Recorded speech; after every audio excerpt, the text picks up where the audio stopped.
What up guys, GH here and welcome back to another Tree of Savior video, and today we're gonna be showing Elementalist, Pyromancer, and Onmyoji.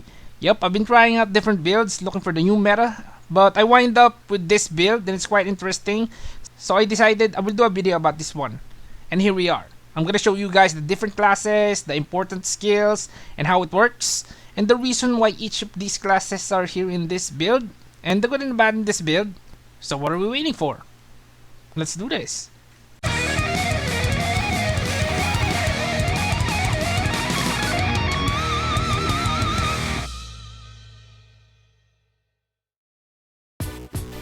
Here it is, there's the Elementalist, the Pyromancer, and Onmyoji. And as usual, we're gonna be testing it out in the fields to show you guys what this build is all about.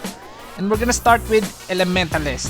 Now, Elementalist is a class that specializes in exploiting elemental weakness using an array of diverse elemental attacks. And not just that, this is also home for the most devastating AoE attacks in the Wizard class tree. And the reason we took this class is because it's the main class of this build. And with that said, what are the skills that made Elementalist a worthwhile main class? Let's start with the skill that made me decide to pick Elementalist as the main class. And it's Meteor. Now Meteor is an AoE fire attack with an insane skill factor. Look at the attribute. It isn't even maxed out yet. And it's 16k skill factor. Aside that, this has an art that gives it an ability to summon 3 extra fireball right after the meteor is dropped, and that will result in a really good burst damage. And it also has an attribute that can make it hit 5 times if you have flame ground, a pyromancer skill. We're gonna talk about that in a bit.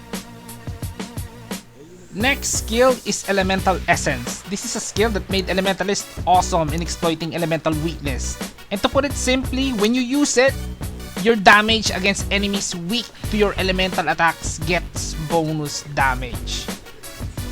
And if you're not familiar with elemental weaknesses, just head on to help, then click incompatibility. The next skill is Hail.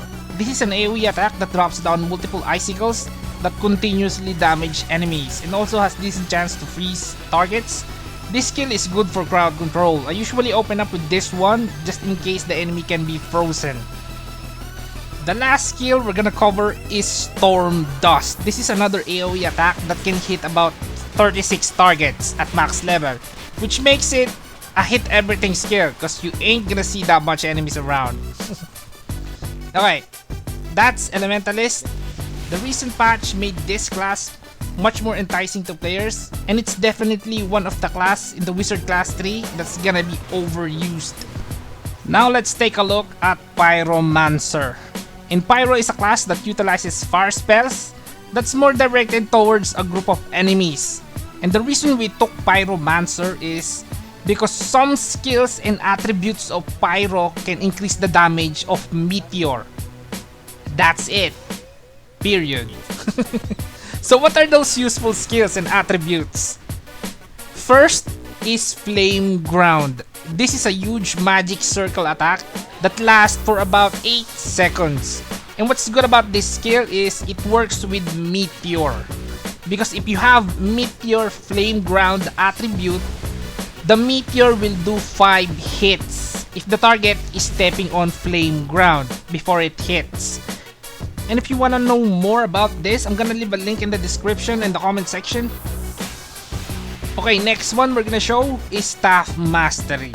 Fire. This is an attribute that increases fire property damage by 15% at max level if you're using a staff. So make sure to be using a staff with this build.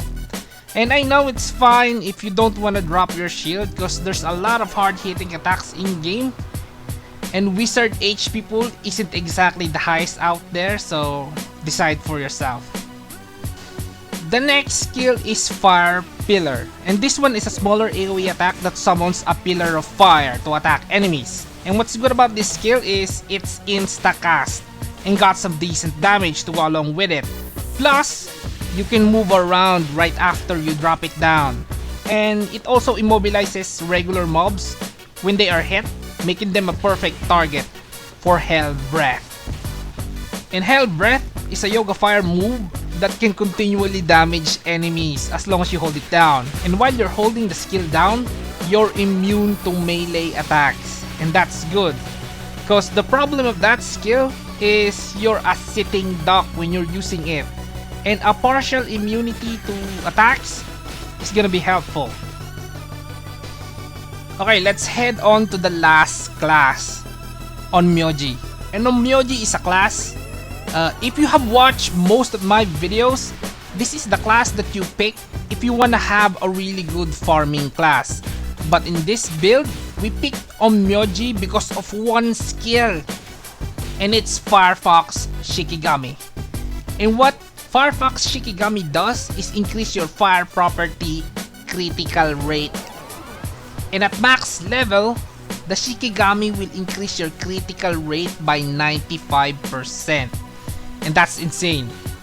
And that can help you easily do a crit rate for your fire property attacks. Like for example, Meteor.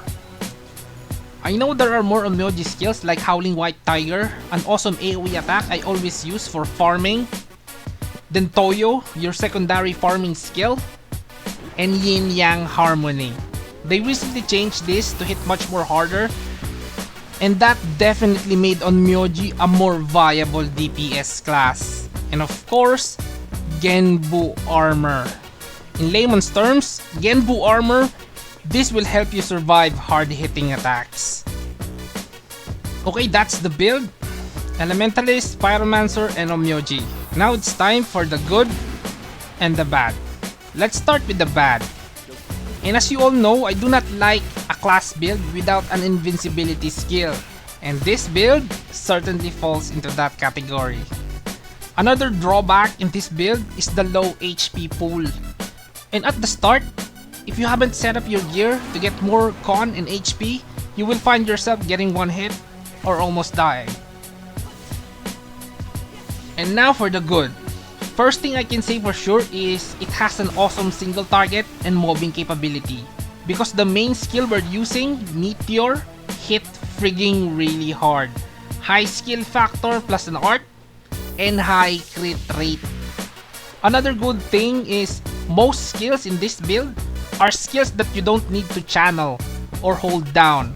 Meaning you can move and avoid attacks while dealing damage. All in all, this build is very viable.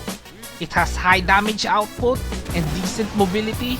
Just make sure to not forget to stock up on HP, con, and defense to better protect yourself. And that's it guys, that's another Tree of Savior video.